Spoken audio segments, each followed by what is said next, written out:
Assalamualaikum warahmatullahi wabarakatuh. Hai semua, perkenalkan nama saya Virial Bakhita atau biasa dipanggil dengan Ita dengan NIM 19051214098. Saya berasal dari kelas Sistem Informasi 2019B. Di sini saya akan menjelaskan bagaimana sejarah singkat internet internasional maupun di Indonesia. Sebelumnya, apa sih internet itu? Interconnection Network atau internet adalah sistem global dari seluruh jaringan komputer yang saling terhubung satu dengan lainnya. Kata internet berasal dari bahasa Latin inter yang berarti antara. Sehingga dapat disimpulkan, internet merupakan jaringan komunikasi yang dapat menghubungkan suatu media elektronik dengan media elektronik lainnya. Yang hingga saat ini, internet sudah banyak digunakan untuk berbagai aspek kehidupan. Berbagai perusahaan, perkantoran, sekolah, rumah sakit, hotel, dan tempat khusus lain menggunakan jaringan internet ini untuk memudahkan dalam melakukan aktivitas.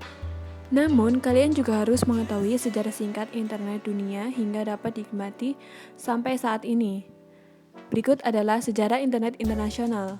Pada tahun 1958, awal mula munculnya internet, Departemen Pertahanan Amerika Serikat memulai sebuah proyek teknologi tinggi yang dijuluki ARPA atau Advanced Research Project Agency dikarenakan kekalahan Amerika Serikat terhadap Uni Soviet atau yang sekarang disebut Rusia yang lebih dahulu meluncurkan wahana luar angkasa.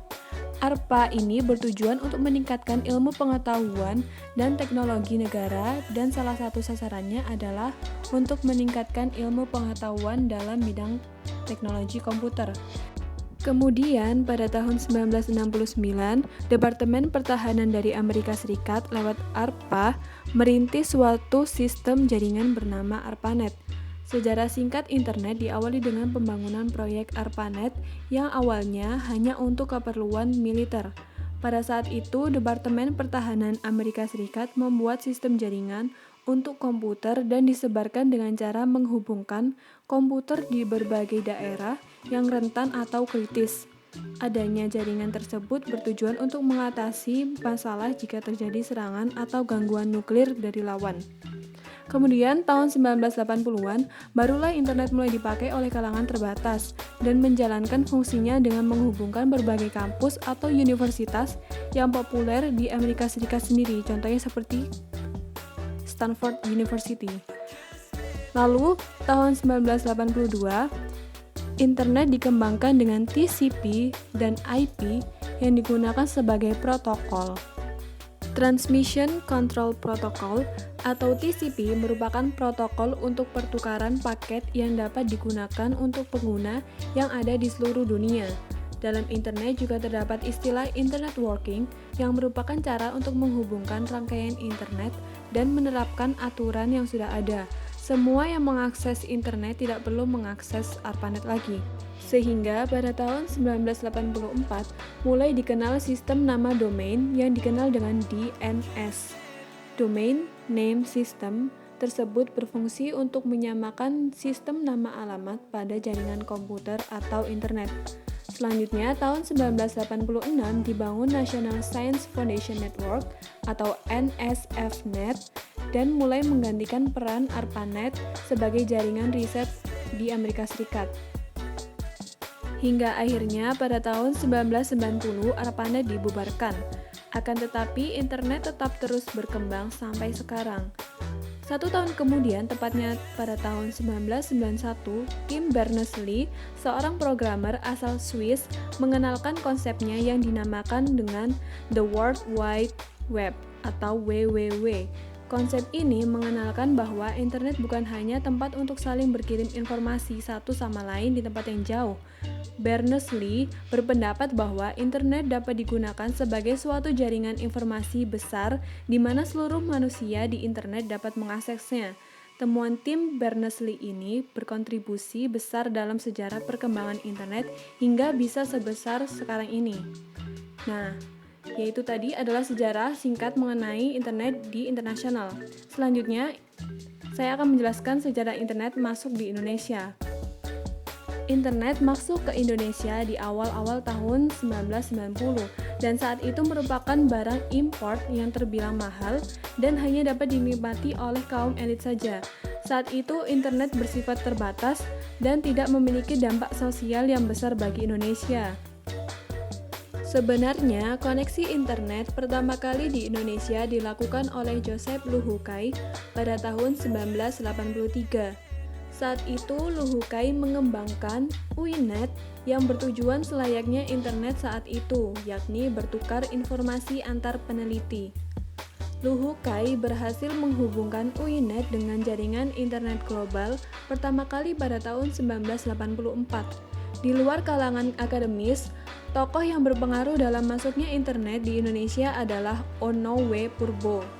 Ono saat itu bersama teman-temannya mulai membangun jaringan komunikasi yang murah di luar jaringan Telkom. Kemudian pada tahun 1990 barulah terbentuk Paguyuban Network, yaitu jaringan atau komunitas internet di Indonesia, di mana semangat kekeluargaan, gotong royong, dan kerjasama sangat hangat dan terasa di antara para anggotanya. Kemudian pada awal tahun 1994, secara resmi berdiri dan mulai beroperasi Internet Service Provider atau yang biasa disebut ISP atau juga penyedia internet yang pertama kali ada di Indonesia itu adalah Ipteknet. Pada tahun yang sama muncul pula PT Indo Internet atau Indonet yang dikomandoi secara paruh waktu oleh Sanjaya. Indonet ialah penyedia internet komersial pertama di Indonesia yang mendapat lisensi dari PT Lintas Arta. Waktu itu mereka belum begitu paham tentang bisnis internet di Indonesia, mengingat masih sedikit dan terbatasnya pengguna. Untuk dapat terhubung ke internet, waktu itu memakai dial-up oleh Indonet. Nah, di sini siapa sih yang nggak kenal warnet atau zaman dulu? Kalian pasti pernah kan ke warnet? Yang jelas, tidak diketahui siapa yang pertama kali memulai menyediakan layanan warung internet ini di Indonesia. Tapi bisa terlihat pada tahun aktifnya itu sekitar tahun 1996 sampai dengan 1998-an. Beberapa tokoh dalam perkembangan warnet ini sebut saja salah satunya adalah Wasantara dari PT Pos Indonesia. Pada tahun 1997 sampai 1998, awalnya para pioner yang memiliki beberapa komputer yang terhubung ke internet di ruang kontrakannya. Mereka menyewakan komputernya tersebut kepada orang-orang. Baru kemudian dikenal dengan istilah warnet atau warung internet atau war-in, tapi akhirnya sebutan warnet lah yang digunakan masyarakat hingga sampai sekarang ini. Oke, segitu aja penjelasan singkat dari aku mengenai sejarah internet di internasional maupun di Indonesia. Semoga kalian semua paham dan terima kasih. Hope all of you guys enjoy it. Thank you. Have a nice day. Wassalamualaikum warahmatullahi wabarakatuh.